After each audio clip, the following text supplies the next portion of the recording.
ഞാൻ എങ്ങനെയെങ്കിലൊക്കെ വണ്ടി ഓടിച്ചൊക്കെ പോവാ.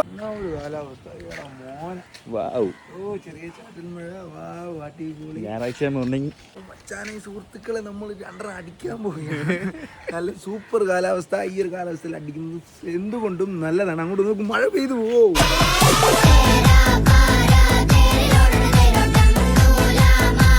ഓ ഗായ്സ് അപ്പൊ നമ്മള് രാവിലെ പറഞ്ഞ പോലെ നല്ല കിടിലൻ കാലാവസ്ഥയാണ്. ഗായ്സ് ഒന്നും കാണാൻ മേല. ഞാൻ എങ്ങനെയെങ്കിലൊക്കെ വണ്ടി ഓടിച്ചൊക്കെ പോവാ. നമ്മൾ സ്പോട്ടിലെത്തിയിരിക്കുന്നു. സ്പോട്ടിൽ മഴയെല്ലാം നിന്നു. ബ്രാൻഡി